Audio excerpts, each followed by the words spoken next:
السلام علیکم ورحمۃ اللہ وبرکاتہ۔ رمضان کے مہینے میں کچھ دعائیں ایسی ہیں جو ہر روزے دار کو یاد ہونا چاہیے، اسی لیے آج میں آپ لوگوں کو وہ دعائیں بتانے جا رہا ہوں جو آپ کو ضرور یاد ہونا چاہیے۔ یاد ہیں تو بہت اچھی بات ہے، یاد نہیں ہے تو یاد کر لیجئے گا۔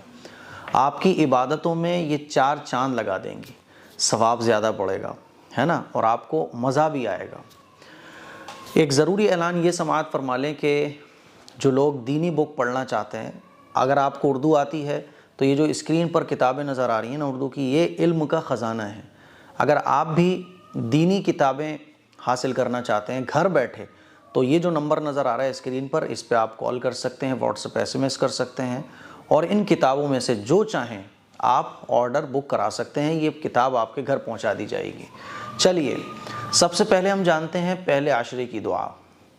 رمضان کا پہلا عشرہ جس کو رحمت کا عشرہ کہا جاتا ہے، اور دوسرا عشرہ مغفرت کا، اور تیسرا عشرہ جہنم سے چھٹکارے کا۔ تو پہلے عشرے کی جو دعا ہے وہ اسکرین پر آپ لوگ دیکھ سکتے ہیں، رب اغفر وارحم وانت خیر الراحمین۔ یہ اصل میں قرآن مجید کی ایک آیت ہے، اور اس میں جو ہے نا بہت زبردست اللہ رب العزت سے بندہ دعا کر رہا ہوتا ہے، اسی لیے یہ قرآن مجید کی آیت آپ کو ضرور یاد ہونا چاہیے۔ اور جب بھی آپ دعا کے لیے ہاتھ اٹھائیں تو اس دعا کو ضرور مانگیں۔ اس کا ترجمہ ہے، اے ہمارے رب مجھے بخش دے، مجھ پر رحم فرما، اور تو سب سے بہترین رحم فرمانے والا ہے۔ کتنی پاورفل اور زبردست دعا ہے، تو یہ دعا آپ کو ضرور یاد ہونا چاہیے۔ دوسری دعا ہے سحری کی دعا۔ ویسے تو سحری کی کوئی دعا حدیث سے ثابت نہیں ہے، لیکن کچھ لوگوں کو جو ہے نا زبان سے جب تک نہ کہیں تو اطمینان حاصل نہیں ہوتا ہے، تو ان لوگوں کے لیے سحری کی یہ دعا ہے۔ ویسے تو اصل دل کے ارادے کا نام ہے۔ مان لیجیے آپ سحری کر رہے ہیں تو کیوں کر رہے ہیں؟ کیونکہ آپ روزہ رکھنا چاہتے ہیں، تو نیت جو ہے وہ اصل تو دل کے ارادے کو کہا جاتا ہے، زبان سے کہنا کوئی ضروری نہیں ہے۔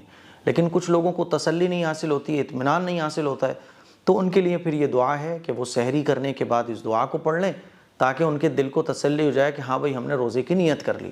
وہ دعا کون سی ہے اسکرین پر آپ لوگ دیکھ سکتے ہیں، نویت ان اصوم شہر رمضان من الفجر الی المغرب خالصا للہ تعالی۔ اس کے علاوہ ایک دعا اور بھی ہے جو بہت زیادہ مشہور ہے، وبصوم غد نویت من شہر رمضان۔ تو ان دونوں میں سے جو چاہیں وہ آپ پڑھ سکتے ہیں۔ اگلی دعا ہے افطاری کے وقت کی دعا۔ جب ہم افطار کرنے بیٹھتے ہیں تو جیسے ہی افطار کا ٹائم شروع ہوتا ہے تو ہمیں کون سی دعا پڑھ کر افطار شروع کرنا چاہیے؟ تو وہ دعا آپ لوگ اسکرین پر دیکھ سکتے ہیں، اللہم لک صمت وعلی رزقک افطرت۔ اس دعا کا ترجمہ ہے، اے اللہ میں نے تیرے لیے روزہ رکھا اور تیرے ہی عطا کردہ رزق سے افطار کیا۔ ایک دعا اور بھی ہے، اس میں کچھ الفاظ بڑے ہوئے ہیں، اللہم انی لک صمت وبک آمنت وعلیک توکلت وعلی رزقک افطرت۔ تو دونوں دعاؤں میں سے جو چاہیں وہ آپ پڑھ سکتے ہیں۔ افطاری کے بعد کی بھی ایک دعا ہے جو ہر روزے دار کو یاد ہونا چاہیے۔ رسول اللہ صلی اللہ علیہ وسلم اس دعا کو پڑھا کرتے تھے۔ مان لیجیے آپ افطاری سے افطار کر چکے، فارغ ہو گئے، ایک دم فنش کر لیا آپ نے افطار اپنا، اب یہ دعا پڑھیں، ذہب الظمأ وابتلت العروق وثبت الاجر ان شاء اللہ۔ اس دعا کا ترجمہ ہے، پیاس چلی گئی اور رگیں تر ہو گئیں، اور اگر اللہ نے چاہا تو اجر ثابت ہو گیا۔ بات سمجھ آ رہی ہے؟ اب کسی کے ہاں ہم کبھی کبھی کیا ہوتا ہے، روزہ افطار کرنے کے لیے جاتے ہیں، کسی دوست نے ہماری دعوت کی، کسی کے ہم افطار کرنے گئے، تو کسی کے یہاں اگر ہم افطار کریں کسی دوسرے کے یہاں، تو ہمیں روزہ افطار کروانے والے کے لیے یہ دعا پڑھنا چاہیے۔ وہ دعا کون سی ہے اسکرین پر آپ لوگ دیکھ سکتے ہیں، افطر عندکم الصائمون واکل طعامکم الابرار وصلت علیکم الملائکہ۔ اس دعا کا ترجمہ ہے، تمہارے پاس روزے دار افطار کیا کریں، نیک لوگ تمہارا کھانا کھائیں، اور فرشتے تمہارے لیے دعائیں کریں۔ کتنی زبردست دعا ہے، یہ بہت زبردست تحفہ بھی ہے اس کے لیے جس کے ہاں آپ افطار کر رہے ہیں، تو یہ دعا آپ کو ضرور یاد ہونا چاہیے۔ اسی طرح سے دوسرے عشرے کی دعا ہے۔ دوسرا عشرہ یعنی اگلے 10 دن، یہ 10 دن گزرنے کے بعد اگلے جو 10 دن آئیں گے رمضان کے، اس کو کہا جاتا ہے دوسرا عشرہ۔ اس کی بھی ایک دعا ہے، اس میں ہمیں استغفار کی خوب کثرت کرنا چاہیے۔ استغفار یعنی استغفراللہ ربی من کل ذنب واتوب الیہ، استغفار خوب ہمیں کرنا چاہیے۔ ویسے تو پورے رمضان ہمیں خوب استغفار کرنا چاہیے، لیکن دوسرے عشرے میں خاص طور پر کرنا چاہیے۔ تیسرے عشرے کی دعا کون سی ہے؟ اللہم انک عفو تحب العفو فاعف عنی یا کریم، یا فاعف عنا، فاعف عنی، سب صحیح ہے۔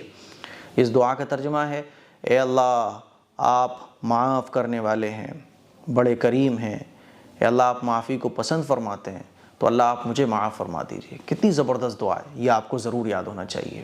ویسے تو یہ ساری دعائیں آپ جیسے پہلے دوسرے تیسرے عشرے کی جو دعائیں ہیں آپ اس کو خوب پڑھ سکتے ہیں، ہے نا، کوئی اس میں باؤنڈیشن نہیں ہے کہ پہلے ہی عشرے میں پہلی والی پڑھنی ہے، دوسری والی دوسرے میں ہی پڑھنی ہے، لیکن یہ ہے کہ دوسرے عشرے میں دوسرے عشرے کی دعا کی خاص کوشش کرنا چاہیے پڑھنے کی۔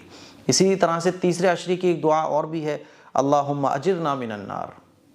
اس دعا کا ترجمہ ہے، اے ہمارے رب ہمیں جہنم کی آگ سے محفوظ فرما۔ تو یہ کچھ دعائیں تھیں جو میں نے آپ لوگوں کے سامنے رکھی۔ رمضان میں خاص طور پر ہمیں یہ دعائیں یاد ہونا چاہیے۔ اسی طرح سے درود شریف کی کثرت اور صبح شام کی دعائیں بھی ہم خوب اہتمام سے پڑھیں۔ آیت الکرسی ہمیں یاد ہونا چاہیے، ہر نماز کے بعد ہم آیت الکرسی پڑھیں، اور رات کو سونے سے پہلے سورہ ملک پڑھ کر سوئیں، ہے نا، مغرب کی نماز کے بعد سونے سے پہلے سورہ واقعہ کی تلاوت کریں، فجر کی نماز کے بعد سورہ یاسین کی تلاوت کریں۔ تو یہ بہت سارے اعمال ہیں جو ہم عام دنوں میں نہیں کر سکتے، لیکن رمضان کے مہینے میں بڑے آسانی سے ہم لوگ کر سکتے ہیں۔ تو مجھے امید ہے یہ ویڈیو آپ لوگوں کو پسند آئی ہوگی، اس کو شیئر کریں، دوسروں تک پہنچائیں۔ السلام علیکم ورحمۃ اللہ وبرکاتہ۔